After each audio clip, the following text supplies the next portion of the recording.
Buenos días, buenas tardes y buenas noches a todos y todas.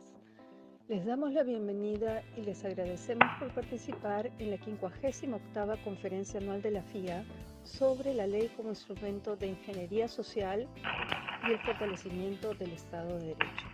Les recordamos que las opiniones vertidas en nuestros eventos son propias de nuestros panelistas y no representan la posición institucional de la FIA. Gracias y disfruten el programa.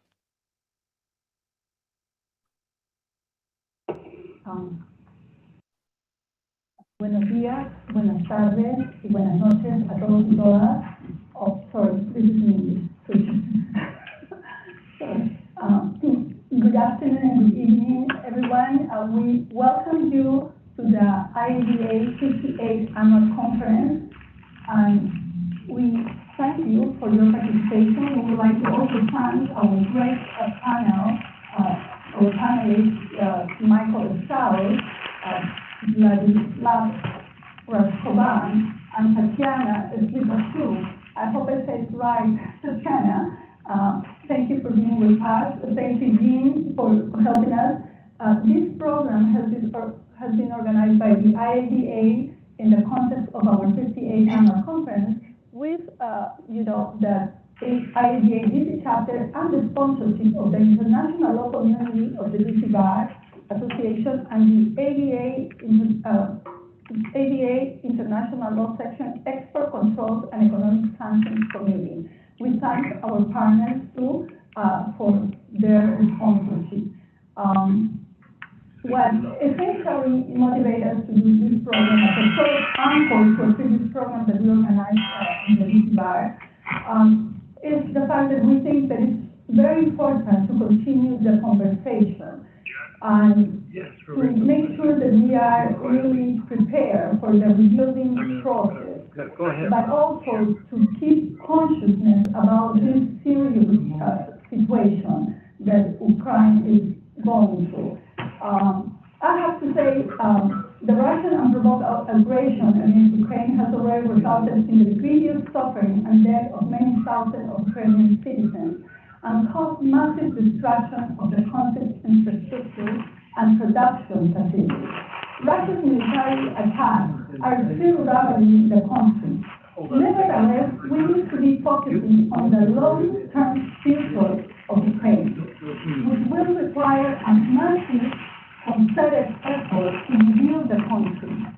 And we will say is to recover the land and reclaim the country and revitalize the soul. This is the land and the soul of the country. And this is personal, so as we say, all the opinions are personal. I think we all, to the world, the free countries of the world and the countries that adhere to international norms and the rule of law at the international level, should consider this fight our fight, because it's not just the soul of your country. I think it's the soul of the international system and all of us. This panel explores the role of international financial institutions in the rebuilding efforts and the challenges involved in pursuing reparations. The speakers include, we have to our left and the stream ID our right. We have the pleasure to have Michael Strauss, General Counsel of the European Bank for Reconstruction and Development. He's been the General Counsel effective January 2020. Michael, in that role, Mr. Strauss served on the Executive Committee and various other committees of the bank. He's joined EBRD from private practice as a partner at the Washington-based law firm Harris, Wilshire, and Graham. Prior to this, he represented the United States on the board of the Asian Development Bank and served as a senior advisor covering international finance at the U.S. Treasury. He has worked as a legal counsel in both the World Bank Group and the International Monetary Fund, primarily focused on sovereign debt, institutional governance, and development in Francophone Africa. He began his legal career in capital markets, mergers and acquisitions, and privatizations in the London and Paris office of the law firms Cleary, Gottlieb, Steen, and Hamilton. Mr. Strauss is a U.S. national. He has a JD from Stanford Law School, a master's from the Fletcher School of Law and Diplomacy, where he has also taught law as an adjunct professor. A BA from Williams College. He's admitted to the bar in New York and Washington, D.C. And yes, we and I'm going to talk about it. This is an inside joke, very well. We also sent, Mr. Vladislav Raskoban. Since 2017, Mr. Raskoban is a member of the International Monetary Fund, IMF, Executive Board, as an alternate executive director. He represents 16 European countries, including Ukraine. The IMF, he has been specialized on the global financial assessment, reforms of financial systems, fintech, financial technology, and digital currencies. Prior to the IMF, Mr. Raskoban served as the Deputy Governor of the National Bank of Ukraine, NBU, being responsible for the strategy of the Ukrainian banking sector reform and turnaround transformation of the NBU. Before joining the central bank in 2014, he spent 8 years in UniCredit Group in Germany, Austria, and Poland, being focused on managing turnaround projects in Central and Eastern Europe. Since 2010, Mr. Raskoban has occupied a position of Chief Financial Officer and Deputy CEO of UniCredit Bank Ukraine.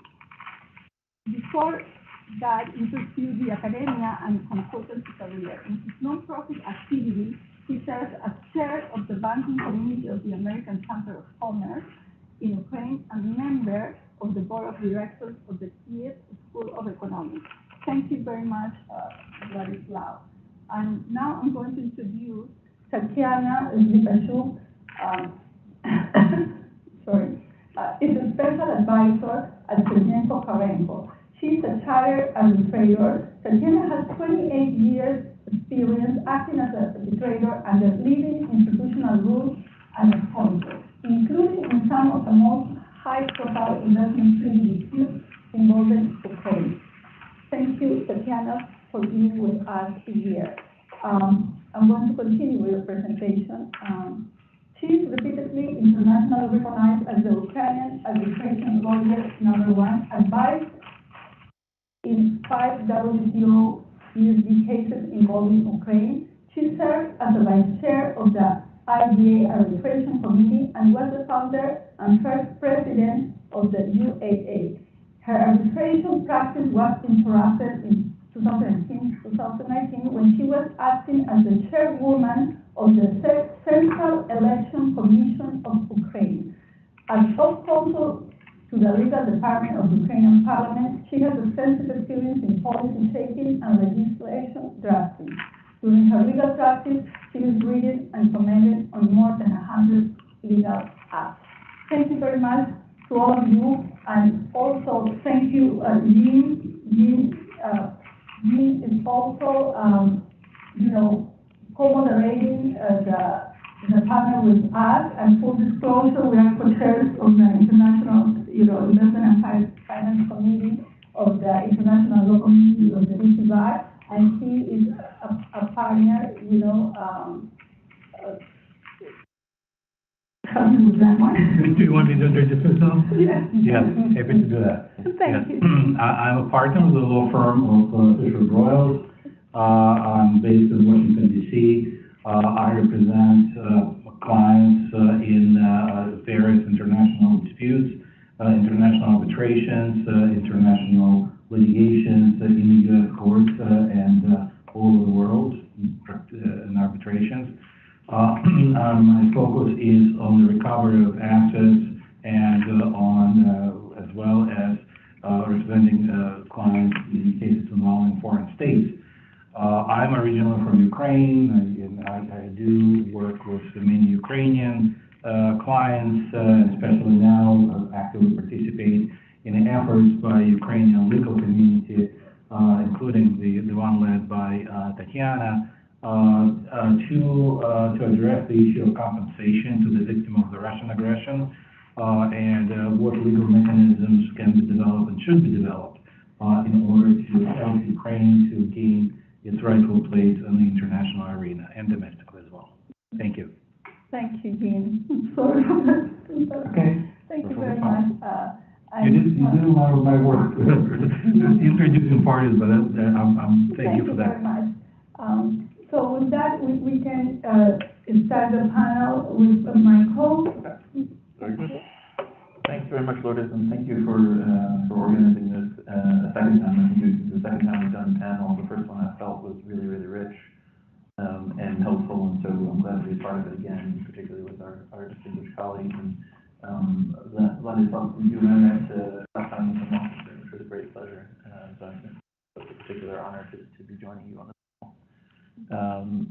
Let me, probably because of I think who we have for our audience, it probably makes sense for me to talk a little bit about the EBRD itself before talking about what we have done and what we will do in Ukraine.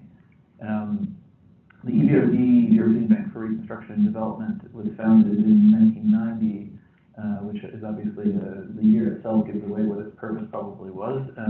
Based in London, EBRD was designed to be a reconstruction and development bank for the transition, for the economies of the former Soviet Union, Eastern Europe, Soviet bloc, to try to ease the transition towards both democracy and market-based economies. If you think about it, and sometimes I have trouble explaining this to people who see the name of the bank, which is quite a mouthful, the name itself recapitulates the name of the World Bank, which is truly the International Bank for Reconstruction and Development. And people wonder a few things when they see EBRD. First, why is something called the European Bank for Reconstruction and Development based in London, which is not part of Europe anymore? That one I won't answer during this session because it's a bit esoteric to our main topic, but I'll just say that the issue does get raised now and then. But the second is when we say European, we really initially meant that the sort of effort after the end of the Cold War to try to contribute to a transition, a political transition, and an economic transition in those countries. And I said political, and for those of you who are keen observers of the international development institutions and the international financial institutions, you might be surprised to hear the word political. You shouldn't be in the case of EBRD, you should for all the others. Because one thing that became clear, I think, in the project of establishing EBRD is that this project was partially political. The World Bank, which if you go all the way back, was actually established to reconstruct Europe after the war, had mainly economic purpose, but the EBRD, through its Article 1, actually does focus on doing work, and in fact is obligated only to do work in countries that are applying principles of multi-party democracy, pluralism, and market economics. So we do have an explicit political mandate in that respect, but it's very narrow to those particular points, which I'll come back to in a moment. So that's who we are. As general counsel, you can imagine that many legal issues have been coming up recently, but they're not so recent. Going back to 2014, with Russia's annexation of Crimea and parts of the Donbass, the EBRD faced a really difficult decision of what to do. Russia is a major member, owns about 4% of our share capital, but it's also 4%, which is, not enormous. But more to the point, given the purpose of the bank, Russia was arguably, I think at the time, possibly one of our highest areas of investment in 2014. Now, the EBRD had expanded after, what some call the Arab Spring event into the parts of the Mediterranean and North Africa to help transition in those countries too. So we had a wider remit by 2014. But in 2014, the dilemma arose how to address this issue with Russia, which clearly, for a bank that has a particular political mandate, was disturbing for all of our shareholders. At the time, it became very clear, not long after the original annexation beginning of that part of the war, that there would be no interest whatsoever from the European Union members, who make up the majority of our membership, and the G7 members, who then get us much beyond the majority, that they would never approve another project in Russia again, and so until matters change. And so from that period forward in 2014, the EBRD stopped in practice any lending in Russia, simply on the basis that it would never be approved by our shareholders. Interestingly, that same process played out in a few years later in Belarus after the rigged election there in 2021. And the EBRD has been following its principles in that regard in trying to push to limit all lending to Belarus under the same principles. Having said that, between 2014 and 2021, we refined fairly carefully the types of ways that we could ensure that we did not work in countries that before. But then February 2022, it became clear that things had to be done differently at that point for reasons I think we all agree with. EBRD, because of the political mandate I mentioned, is relatively free not to have to worry about commenting very clearly on its views about the political development. And so we did condemn Russia's invasion and its aggression immediately and clearly.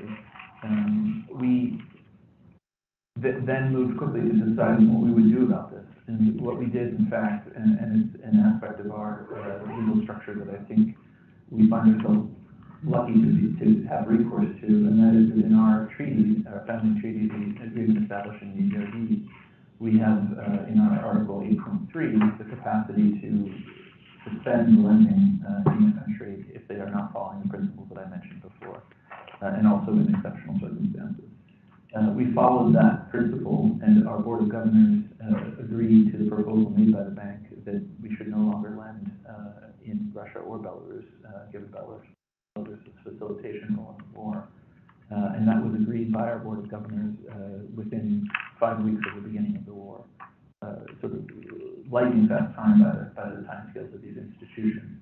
We're very proud that has taken place, and since that moment, not only have we stopped any lending in those countries, but we have also begun a rapid but careful unwind of our assets in those countries as well. Now, ever since 2014, in fact, Ukraine has become, not surprisingly, one of our top countries of operations. We tend to invest about €1 billion a year in Ukraine, and have been up to this point, which has left us with assets in Ukraine in the range of 4 to 5 billion euros. And so we're quite a large investor, certainly the largest multilateral investor in Ukraine. We, in the face of what's happened, I'm hoping that people can hear. Okay, I'll try to speak a little louder and bring this a little closer. In light of what's happened, the EBRD very quickly moved to establish a resilience and livelihood package for Ukraine and the affected countries. And that program also is subject to a follow-up that we're working on as well. Our priorities for that program have included trade finance, emergency liquidity, energy security, and municipal services. But I should stress one thing about EBRD, which is that given its mandate, we are a bank that focuses primarily on the work of the private sector. So most of our work will be on the private sector. Having said that, we do a percentage of sovereign work, and in particular, we're very active in cities and in urban infrastructure. So we will be in the reconstruction as well. So the first thing we did in terms of the resources is redirect about 250 million euros worth of existing facilities towards Ukraine. Some of those were in fact facilities aimed at Russia, work in Russia, which obviously we couldn't use anymore. With the majority, we were easily able to redirect those. And then, of course, the most important question will be reconstruction, what we'll be able to do in the reconstruction phase. Now, I think in a certain point in this, I suspect will be a topic we'll discuss on this panel. I think our initial thinking, like so many others, was that we were hoping we'd be doing reconstruction in a time of peace. And I think we have to be prepared now to think about doing reconstruction in a time of war, and which changes things dramatically and adds a whole bunch of extra risks. But we're being supported by many donors in this process. All of these institutions have, they're designed to work as banks or as financial institutions. And so we have some constraints on what we can do to keep ourselves as going concerns for I think, legitimate and appropriate reasons. So we, as EBRD, have leaned very far forward.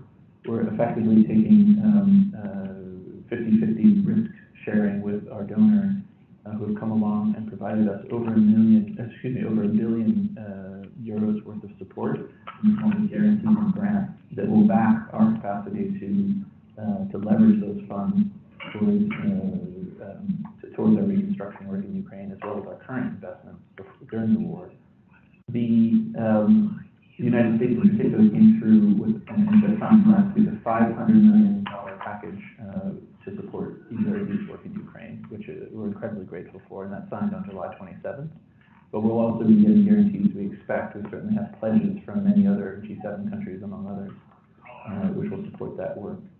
Now, that creates some complexities because we haven't operated this way before. We normally operate on the basis of capital that's paid in, and instead we'd be creating guarantees for our work in Ukraine. Of course, that makes for interesting work and a lot of path-breaking and innovative work. But on top of that, there are complexities around sovereign debt and concerns about restructuring at the moment, which I'm sure that Vladislav will have some interesting insights on. So maybe I'll wrap up by talking a little bit about, beyond this question of membership, of access to resources in Russia and Belarus. There's a further question that we get quite a lot about membership of Russia and Belarus in the bank. They do remain members. I think they're quite isolated, as they can be under our governance structures, and I think that's the way it should be. They have very little influence in the grand scheme of things, given the size of their shareholding. But we still do talk, and I think this is probably discussed in other institutions as well, about whether it's really appropriate they're even members of these institutions. But they are designed very, very in a particular way, so that membership rights really do revolve around financial obligations and keeping current on financial obligations. So at the moment, that discussion, that's as far as that discussion has gone. So maybe I'll just wrap up then by saying that the reconstruction phase itself, which I think we're most focused on here as a group, is going to be complicated, and it's going to be hard. It's going to be hard legally, it's going to be hard conceptually, but I'm actually in Washington this week in part to have meetings to talk through some of the ways that the IFIs can collaborate to do the best job possible under these very difficult circumstances. Back to you. Thank you. Thank you. Well, thank you very much, Michael. Indeed, we had the first program in May, and it was going to be hard and complicated then. After all what we're seeing, definitely it's going to be harder and complicated now. I'm going to, give the floor to Jean so we continue introducing our. Thank you, Lord. Thank you, Lourdes. Thank you, Lourdes, and thank you, Michael, for your presentation. Once again, I just would like to thank Inter-American Bar Association and the law firm of Cozen O'Connor, who provided this wonderful space. I just want to confirm first that the people on Zoom can hear us. I've seen some comments that there were some issues with the audio, but we're just trying to figure out whether that's something that's technical or there's a way to deal with that.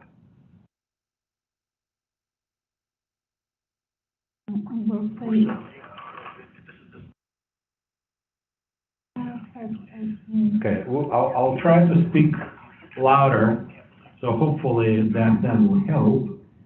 Fortunately, our next two speakers are connected via Zoom, and I'm hoping that we will have a better sound quality, and my apologies for that. Should we, Michael, would you like to perhaps answer a couple of questions, or would you like me to wait, Lourdes, would you like me to wait until we're done with all the presentations? After all, excellent. We do. And I want to ask Holly the details to the thing, because we will have to thank really much our dear treasurer and member. Don't thank me, the disaster. Oh, yeah. The sound is up. No. No, but we have to thank the kindness of actually participating and Colton O'Connor as I did our mention. sponsor of this. But Right. thank you. Yeah, but I mean, you know, we have such a good relationship, but I don't mention it, I was so terrible. Thank you. Okay. He knows I'm grateful. So we have two next speakers, and I think it would be helpful to hear from Tatiana. Tatiana is based in Kiev, and perhaps Tatiana can tell us more about what's going on right now in Ukraine, how things are developing, what are the ways that Ukrainian legal community and Ukrainian government are, what they're doing, what their thoughts are about the way to provide compensation to the victims of the Russian aggression. And then perhaps after that, we can ask Vladislav to give his reflection from the IMF on that, on what's going on in the IMF community. Thank you, Jean. And I would just to say that the first words that I'm really glad to be with you, and I'm really honored to join this discussion. My personal attitude to the situation from the point of legal perception and the perspective is based maybe on one of the principles of the territorial or other jurisdiction, which is used against the situations with war crimes. Sometimes it calls like the universal principle, and it's based on the mere attitude that the perpetrator is enemy of all mankind. And unfortunately, in this situation, we have actually this basic issue, because Ukraine is facing aggression and is facing the violation not only of the rights and situation within the Ukraine, but it is something which going beyond our borders. It's much more important, and that's why the issue of rebuilding, it's not only the issue of rebuilding physical objects, of rebuilding houses and infrastructure, it's rebuilding of the very serious principal issues which are going to be the guiding points not only for the Ukraine or European community, but all over the world. And that's why maybe for Ukraine, it is extremely important not to be only within the system of the imposing sanctions and receiving of some monetary financial assistance. Both things are extremely important. But here we speak about the counteraction, whether it's like sanctions or the assistance as it looks during the financial support. But what really Ukrainians are looking for is inevitability of responsibility of the Russian Federation. And that's why we are trying to examine and to use and to invade, if possible to say, the legal mechanisms which avail the Ukrainian people and the international community to make Russian Federation responsible. And we clearly understand that it could be not the issue of today, and it's not even the issue of the nearest 5 or 10 years. But we need to think about this like in historical perspective, and that is extremely important. In principle, if we just look what is done already by Ukraine and international community and what we are trying to proceed with, it's like the using of all available instruments. Ukraine has filed a very specific and interesting claim with the ICJ, which is dealing with the allegations that the Russian Federation initiated its terroristic and aggressive actions against Ukraine, basing on the false statements regarding the genocide which allegedly happened on the territory of Ukraine. The aim of this actual claim to the ICJ is to establish that there are no ground, no basis for anything which Russian Federation tried to use to somehow make their actions legal. The second issue, which is extremely important, and we really appreciate the position of the International Criminal Court, which, despite the situation that Ukraine is not a party to the International Criminal Court Convention, actually initiated by its own this criminal investigation. And it meets actually the efforts done by the Ukrainian Prosecutor Office and also militia and also the different investigators authorities, national and international, to establish all the crimes committed by the Russian soldiers during their presence and during their actions in Ukraine. Another issue is with the principle and the possibility of using the European Court of Human Rights also to safeguard the interests and to safeguard the position and to compensate the Ukrainian people, Ukrainian business. We know the situation which happened with the participation of Russian Federation to European Council and actual denunciation of their participation in the Convention on Human Rights. We understand that this cooling period of 6 months, which started from the 16th of March, and the attempts of the court to find the legal and proper decision, how to proceed with the claims and how to do with the new one, is highly appreciated. But we know that the main thing is that these cases, all of them now mentioned by me, actually will establish the violation of the Russian Federation of the international law and the principles of humanity and the basic principle of the coexistence of the international community. It means, again, what I said in the very beginning, that we not only trying to have something which gives us the possibility to compensate the serious damages in a short perspective, but we are creating a historical perspective for Russian Federation to be within the inevitable legal responsibility for everything they committed in Ukraine from the very beginning, for their baseless and false statements regarding genocide, up to the end, up to the compensation for each person who has suffered not only physical injury, but also serious moral damages, serious moral harm. You see, in the system of the human rights protection, it's possible to speak about so-called death row phenomenon. It's about the people who are living for a long period of time under the stress, under the serious, harmful situation, which is in any way incompatible with the principles of the humanity, of the main rights to life, to security, to property, to freedom, etc., etc. And in Ukraine, we have this. It's not the issue of the 24th of February. It's the issue of 8 years. It's an issue of very serious damage to what we have here in Ukraine. I would just, before starting to explain to you what we are doing in Ukraine now, mention why we are so serious in our attempts. Approximately 2 months ago, the diary of a small 8-year boy from Mariupol appeared in public. When I first time read it, it was impossible not to cry, because Jean maybe remember from the old Soviet period, it was the diary of Tanya Savicha from the blockade Leningrad.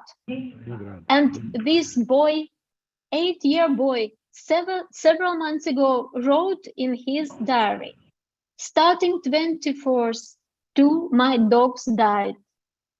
Granny Gala died. My beloved city of Mariupol died. I really want this diary to be a real evidence in some sort of the tribunal, like Nuremberg, but Tanya Savicheva diary was presented like an evidence. That is a genocide. That is the violation of principal rights, freedoms of the people in Ukraine.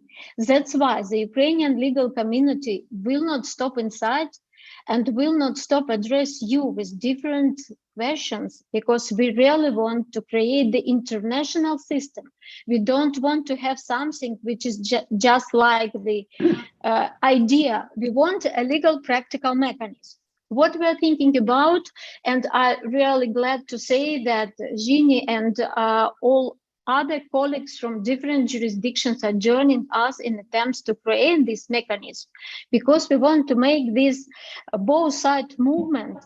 We are trying to make our legislation and our practice acceptable for future execution and enforcement of the awards rendered in Ukraine, if it is possible, against Russia Federation. And also we want to create the mechanism of international responsibility. Ukraine is considering the creation of the special commission to deal with the claims.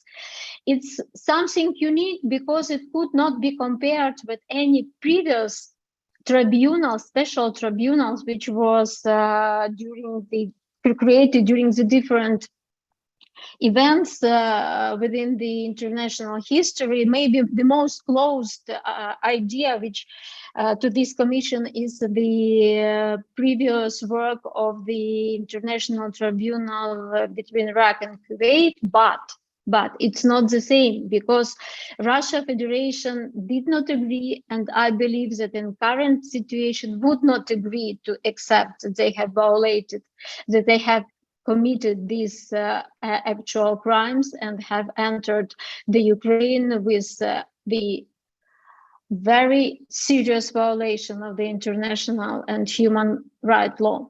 But what this commission is going to think about, first of all, it's not only the issue how to create this commission and what should be the basis, whether the resolution of any international organization like UN mission, etc., or whether it should be like the international treaty. The most important things are how to establish the mechanism to gather the funds. So it's like the creating of any sort of a fund which will be in position to accept the assets being actually located or frozen or somehow established in different jurisdictions. And the third very important issue, how to make it legally to turn the execution of the decisions taken by the Commission regarding compensation against these assets.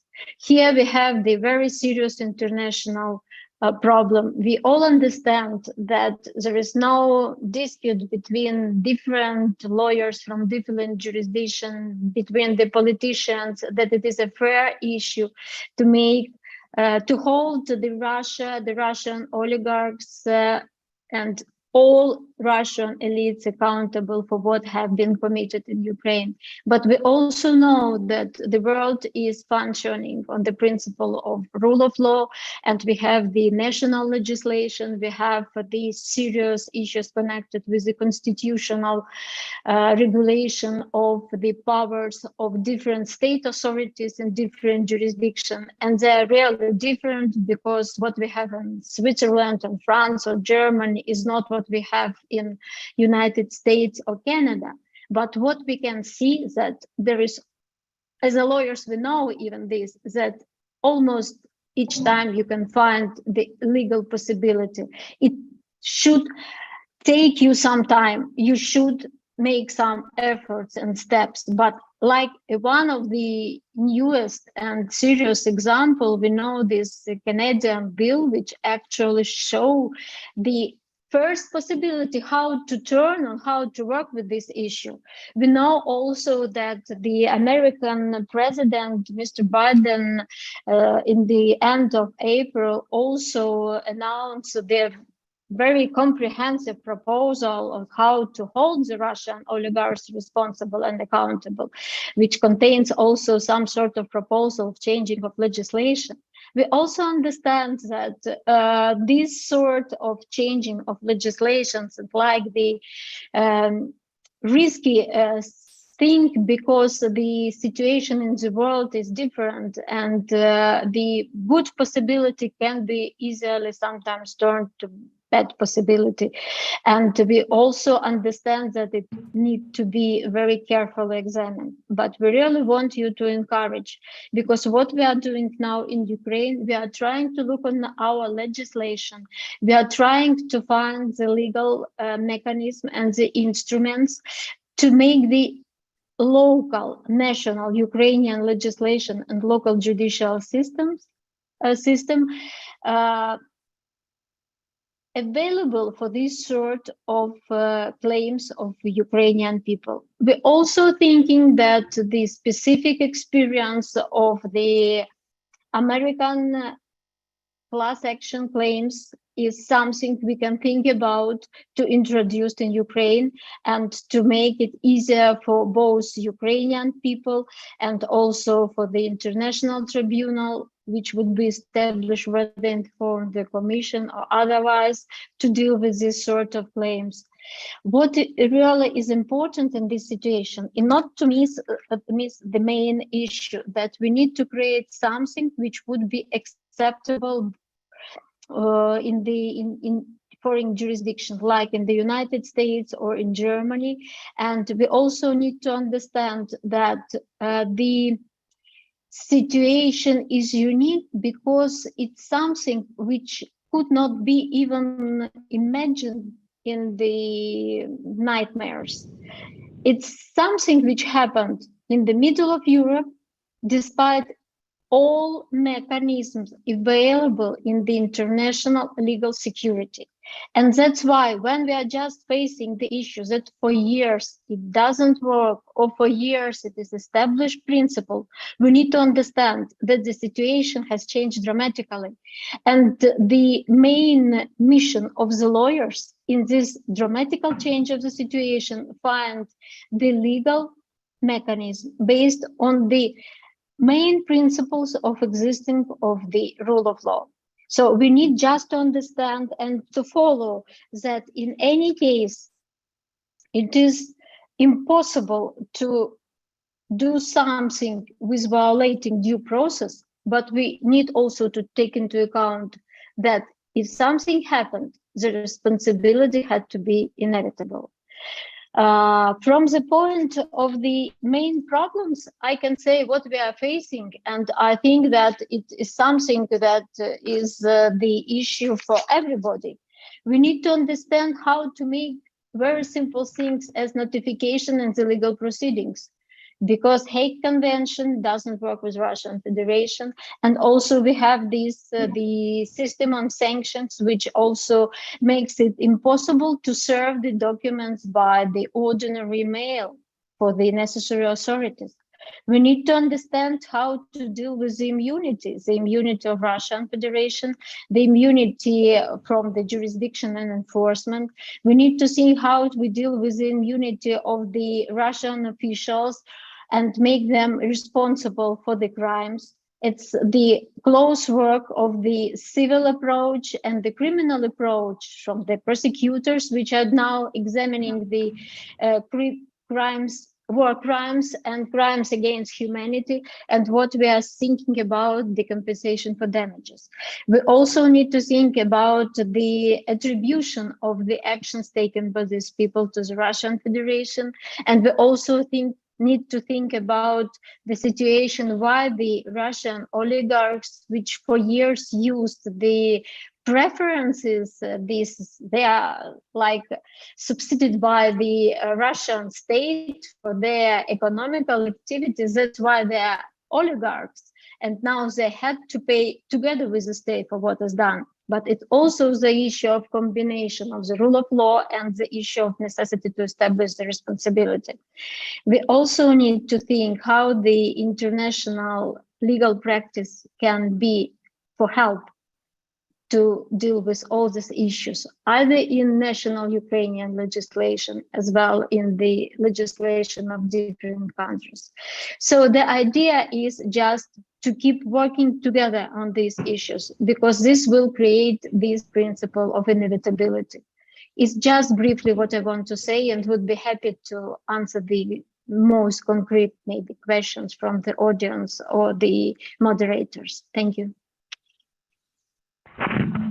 Thank you very much, Tatiana. Yeah, the scope of issues, the scope of the problems that before Ukraine right now is enormous. I just put up some basic facts. See, there are estimates that the total damage to Ukraine so far, and the war is only in its 5th or 6th month right now, and so far the damage was estimated over $100 billion. The over 760 kindergartens were destroyed, almost 2,000 shops and 634 cultural facilities, over 100,000 cars and 44,000 of agricultural machinery. The amount of destruction is enormous. This is a full-scale war, and so far, as far as the losses, only on the Russian army, we have over 40,000 casualties. We don't know exactly on the Ukrainian side, but there are estimates, at least among the Ukrainian civilians, that there are tens of thousands of victims of the Russian aggression, casualties, dead and wounded.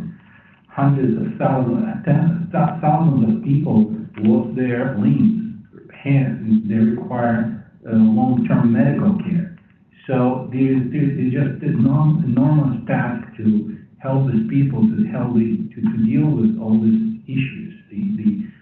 And that's why we're all talking about that. So thank you, Tatiana, for addressing that. Our next speaker, of course, certainly not least, is Ladislav Rashkovan. And as Laura said, Mr. Rashkovan is one of the executive directors of the IMF, and he will tell us more about what is the role of the IMF in the helping Ukraine to recover, helping Ukraine to take its rightful place in the world. Thank you. Go ahead. Thanks for inviting. I hope you hear me well.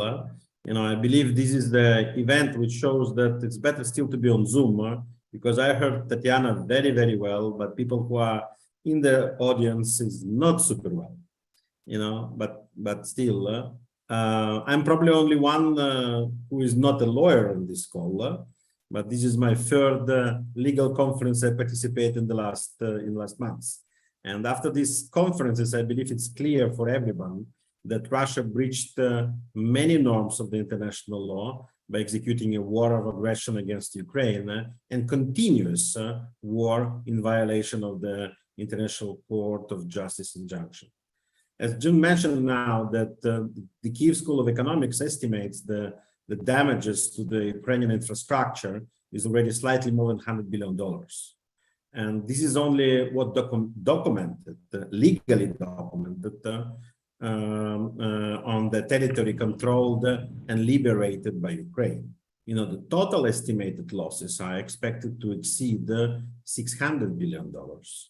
And the World Bank currently is working on the assessments of the assessment damage framework. They have not issued any report yet, but they are working on it, and the first report to come soon. They issued the preliminary estimations by that time in mid-March. And that time, the losses, the damages which have been recorded by them already more than 60 billion in March, which was like the first month of the war. Therefore, Russia is obliged to provide Ukraine the compensation for all damages caused by these, illegal war, and for sure for the infrastructure, but clearly, as Tatiana said, also for the harm to the Ukrainian people, because more than 8 million Ukrainians were forced to leave the country. Actually, 10 million were internally displaced.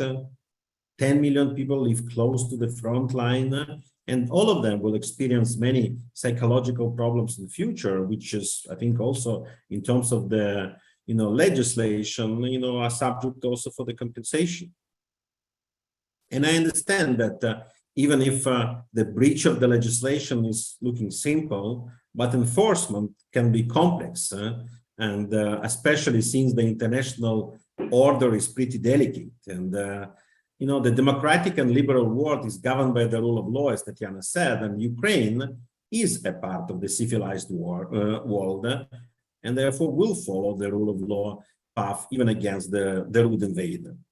So if to speak about the compensations, as far as I'm aware, again, I'm not a lawyer, the illegal wars give rise to an obligation for the offending state to provide war reparations to the injured state.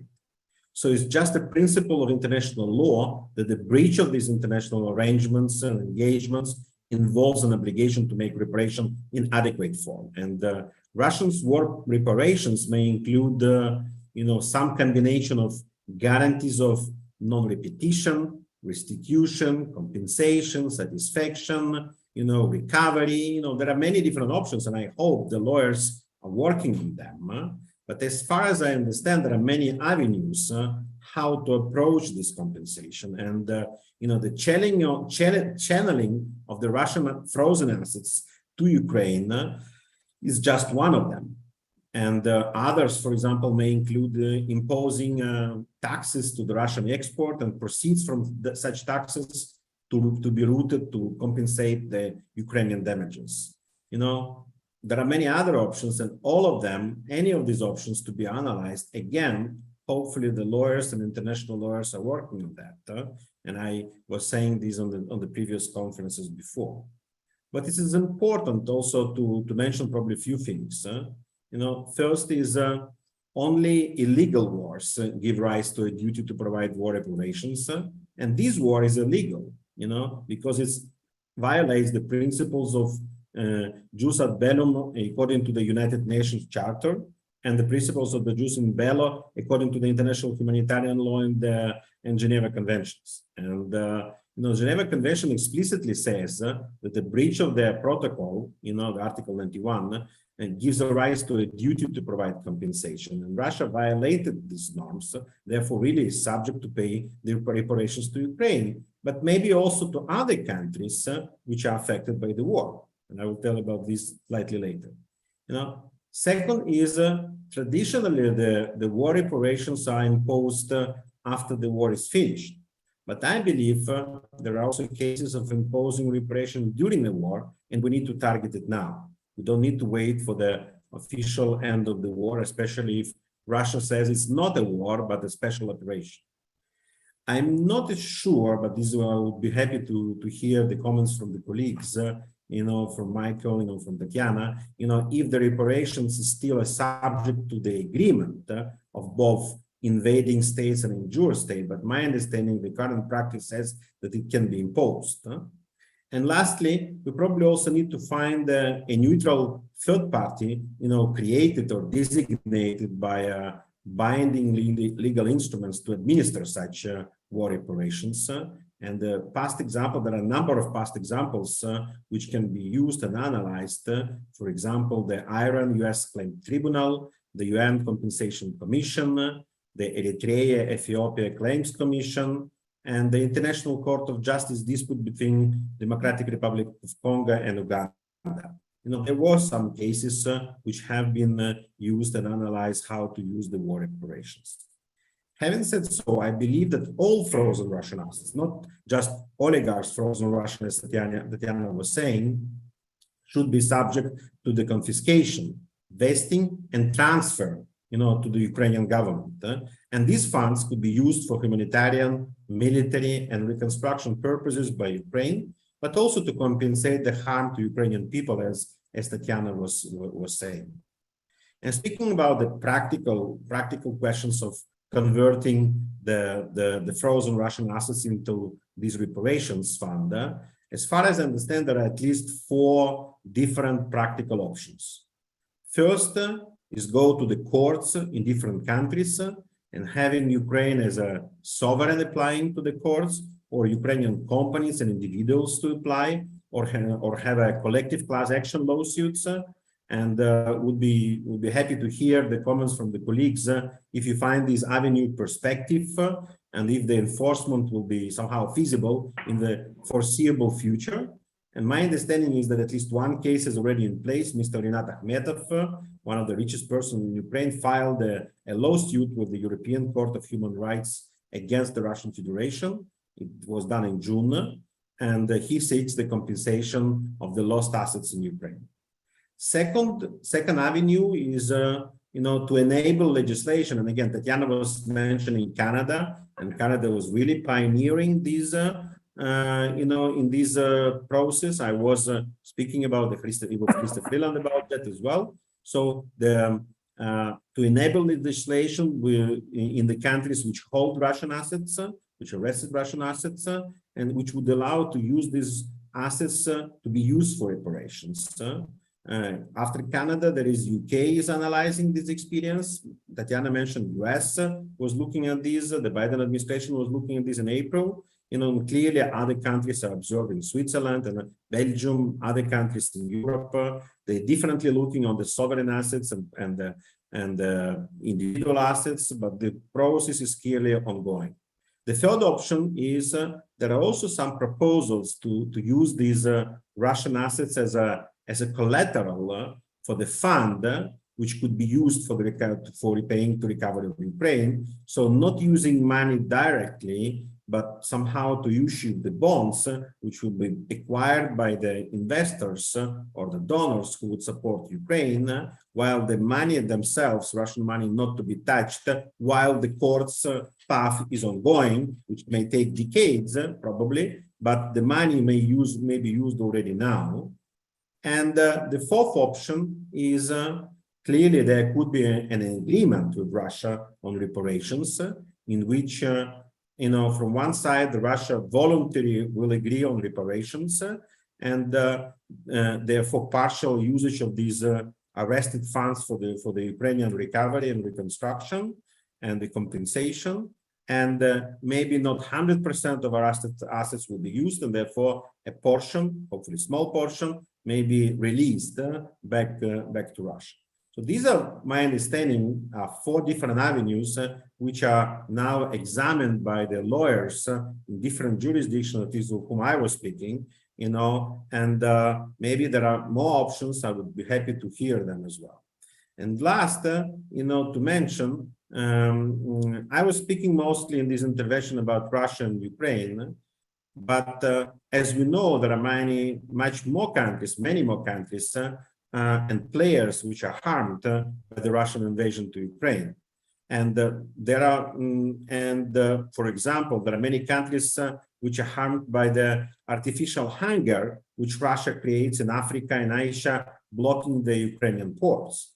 The harm is also given to international companies which had to leave Russia and lose their assets there, and I believe all of these players should unite also together with Ukraine to request from Russia the compensation of the losses. And I really call international lawyers, to be creative and forceful to make this happen. And, I'm happy to answer the questions. Thank you.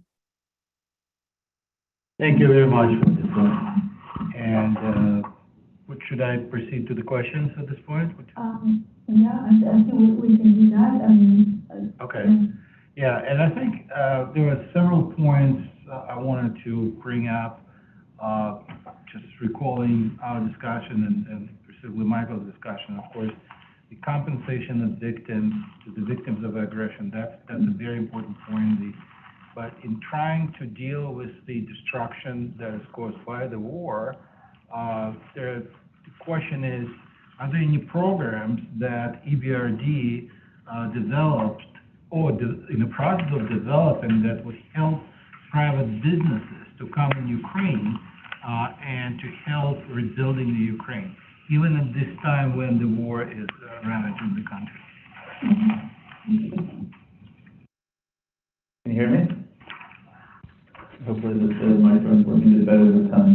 Thank you, Dean. It's a really important question. I think it's a good one to come off the back of Ladislav's commentary. As you know, the question of war reparations are something that would be dealt with in the sort of UN sphere rather than the I5 sphere, I think, for the most part.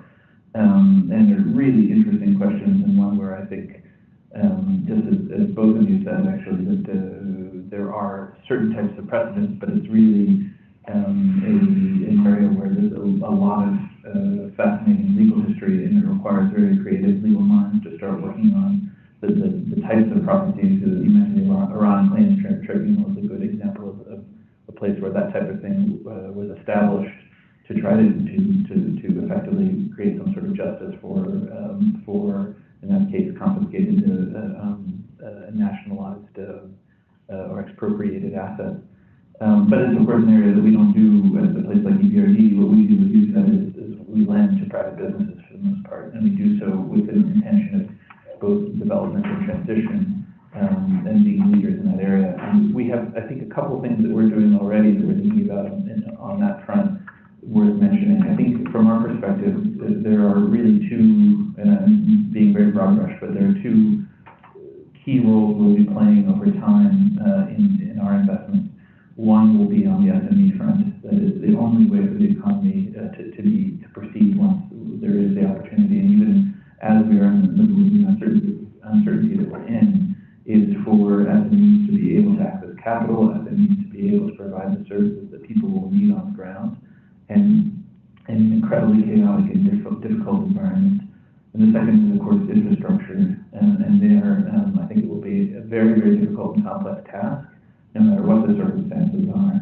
But if we, as I said, I think earlier, we are a leader in municipal lending and municipal infrastructure at EBRD, so it's an area where we'll also be investing. We currently, since we're not really in the reconstruction phase yet, are mainly focused on support for some of the major infrastructure SOEs, whether it be Naftogaz or Ucrania, and we will continue to be playing that role, I suspect, in the early stages. But what I'm most interested in focusing on, the place where I think a lot of creativity is going to be required, is in thinking about reconstruction in a scenario where we don't know, where we don't have peace, and where we don't have the certainty that investment in infrastructure and investment in businesses will be safe. And no investor likes uncertainty, right? It's precisely the first thing investors try to mitigate, and they're much less likely to invest in a scenario of uncertainty. So what can we do to try to improve the degree of certainty that investors will have if they're going to try to invest in parts of Ukraine that are not occupied, but that are still where life goes on, and where we need to invest in reconstruction, even while there's a war going on. And that, I think, will be the huge challenge for these institutions. And there are some ideas out there for how that can be done, and they revolve around notions of political risk and how you protect against political risk. And they will absolutely, if they happen, they will need to find a way. I'm hearing you have trouble hearing that. Because it's right next to my mouth. That it's a little awkward physically, but hopefully you can hear a little bit better. That's what these scenarios were really designed to address, is to reduce political risk and to try to enhance investors' capacity and interest in being able to invest. So there, I think we have to look for some creative solutions, and those will involve cooperation across the institutions. Each one has its roles to play. Vladislav's institution focuses on the fiscal side. We at EBRD focus on the private sector side. World Bank has different areas it works in, but EBRD focuses on political risk. So there are different areas that can be addressed, and I think it's going to require an enormous amount of creativity, and we lawyers like to be creative when we can. So. Yeah, even in this situation in terms of what Tony mentioned, where you have Ukrainian grain is now being exported from Ukraine, there is some danger there. You need to provide insurance to the vessel owners. You need to provide cargo insurance. These are big issues.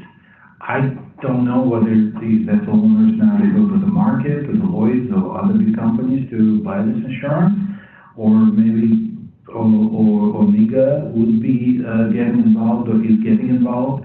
Vladislav, do you know anything about that?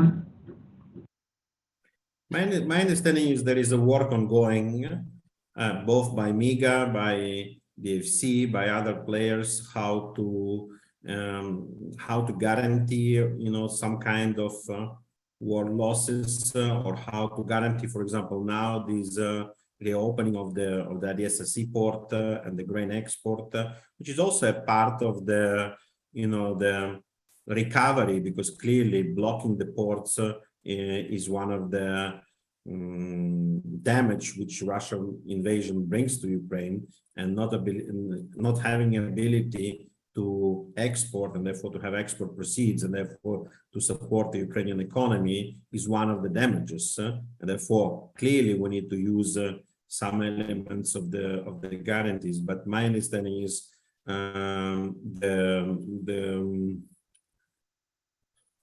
currently there are no yet solutions.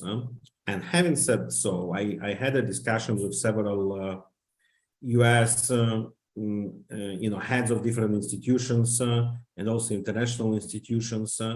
And let's be, sorry, I'll be a little bit more sober, but let's be frank. We are going to the territory of potentially more wars, more Cold War, more wars, and maybe also in Europe. So I think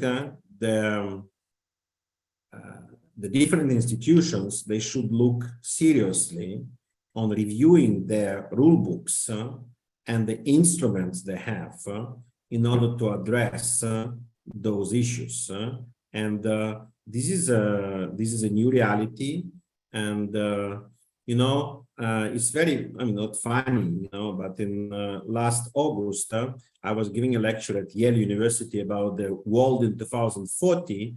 In my 6-7 slides, first slides were about different types of future, starting from Fukuyama end of history to the Mad Max world, and the potential end of the world with a nuclear war. And I said that unfortunately, and this was last August, we're closer to Mad Max world than to the end of history of liberal world winning, democratic world winning of Fukuyama, which was still coming from end of 80s.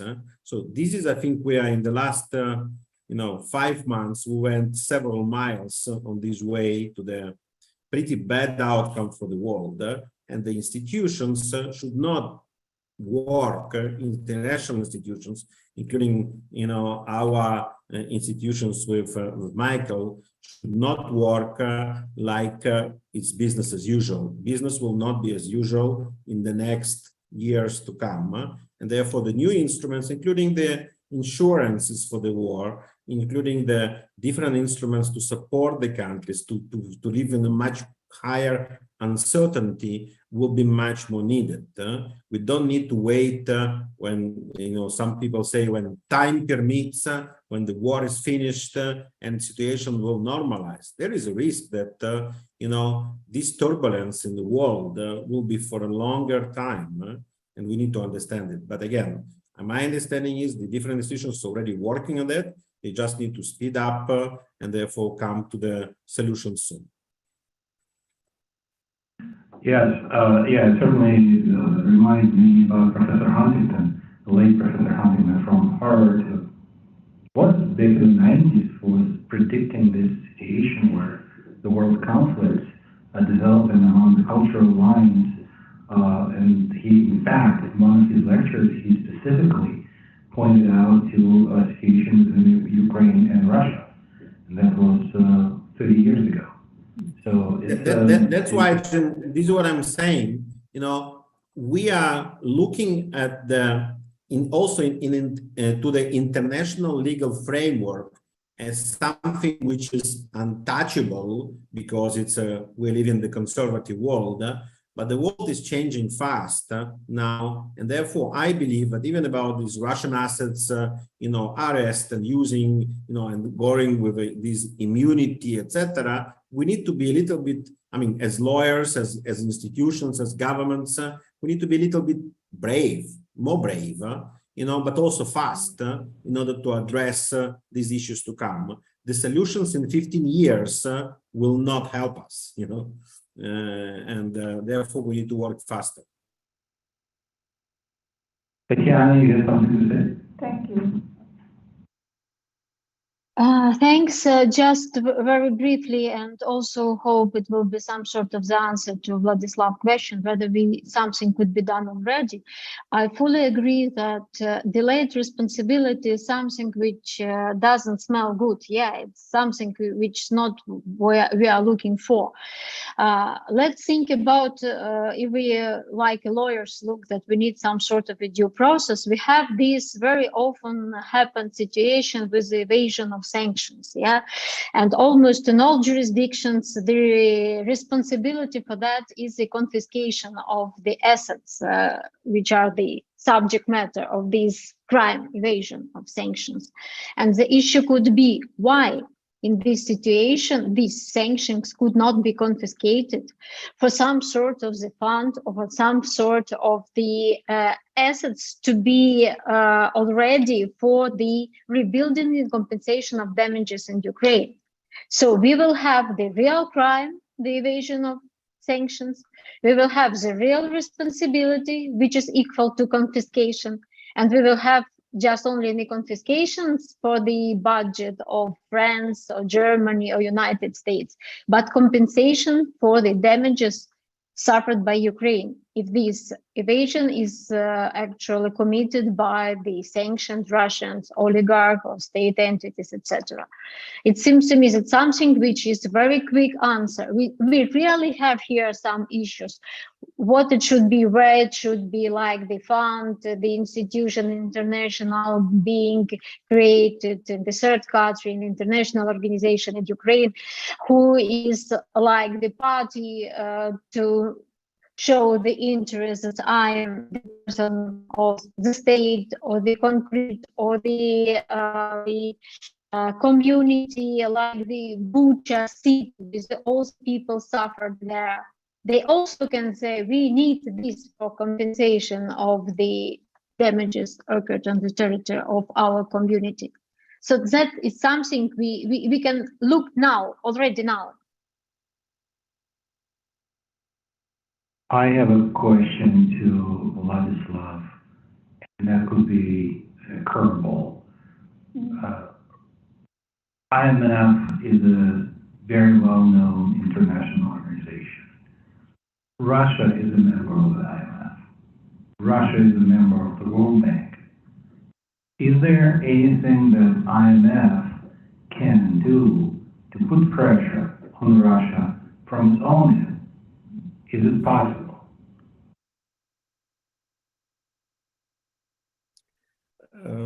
It is hard me to answer now to this because I'm not an official spokesman from the IMF, and here I'm speaking more in my personal capacity as Ukrainian also. We should mention probably that all the decisions related to the membership is a question to the membership, and therefore, if the majority of members would consider, not a possibility, that Russia should be a part of the different institutions from, the IMF to World Bank, EBRD, and others.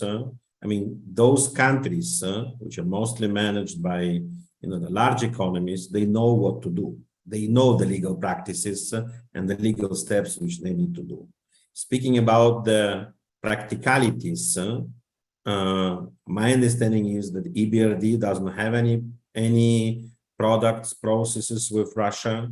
World Bank is not providing any finances to Russia. The IMF, stopped a lot of operations with Russia. But IMF has also one important element which other countries like EBRD or World Bank don't have. This is a global surveillance. And we still have to look at how the global economy is working. And again, the member states would like to know what is going on in Russia in terms of the effect also of sanctions, in terms of the effect of the Russian economy to the world. And therefore, this surveillance is still to be done. But again, no money goes to Russia. I think there is there are many evidences that on the meetings of like a G20 or the leaders of most of countries leave the meetings when the Russia is speaking, and this was done also during the spring meetings in Ukraine, in Washington, sorry, and therefore the Russia and just maybe to mention, this is something I'm saying not as I am, but as in the personal capacity. Even if Russia, in a short term, may benefit from the increase of the gas prices and the oil prices, which is going now, and they are blackmailing the world with that. It's very clear, and they harm not only Ukraine, not only African or Asian countries, but they also try to harm now the liberal democratic world in Europe, threatening the European countries and capitals and their political regimes there with the cold winter. We were saying, the word Golodomor, which is coming from the genocide of Ukrainian people back in the 30s. Now we say that Russia will try to do Holodomor, which means like a cold winter, cold life in Europe. And this is clearly the way how Russia is threatening now the world and Europe. So we'll see how they will perceive. But even if they benefit in the short run, there are no any good perspectives, as I understand, from the mid and long term time for Russia, because Russia is becoming outdated technologically. It becomes isolated from economic discussion. It becomes isolated from the educational academia world. It becomes isolated from the sports world. And more sanctions, this is what Tanya was saying, more sanctions still needed, more sanctions, more targeted sanctions, more, more smart sanctions, going deeper in the global value, in the value chains of the Russian economy.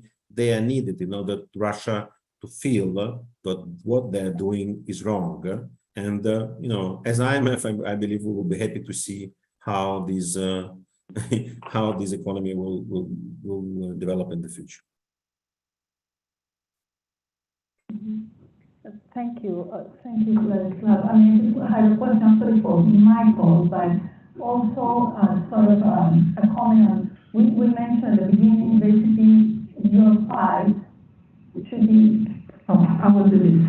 Thank you. I would say, thank you, Vladislav. I have a question for Michael, actually, but I wanted to sort of emphasize the fact that when we said at the beginning, your fight is our fight, we refer to the fact that it's also the fight for the free war. Really, it's the fight for democracy and it's the fight against tyranny, even if those, autocratic regimes kind of try to cover themselves with democratic processes like elections, that nevertheless, in the practice, materially, doesn't change the fact that they act without effective control, unlike autocrats.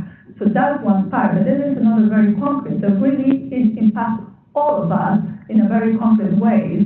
And in your report, or address, with the rapid financial instruments that you were requesting, you did mention that the prolongation of Russia's aggressions toward Ukraine, in addition to the humanitarian and economic losses, will also lead to significant spillover effects throughout the world. And deterioration of food security, we've seen surging of energy and commodity processes, rising inflationary pressures, disruption of supply chain, everything that you mentioned that has definitely happened in a very, very, scale, impactful way.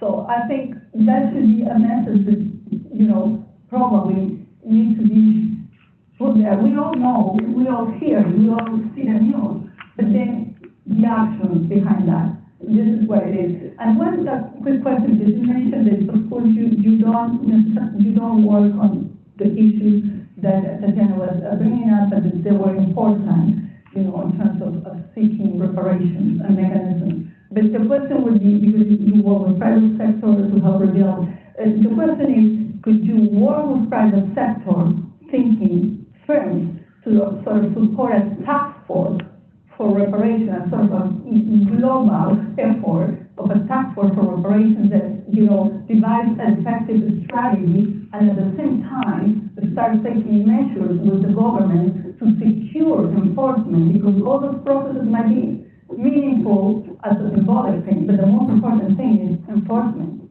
Yeah, so it's a good question. And it goes back to Slav's point about what these institutions were designed to do.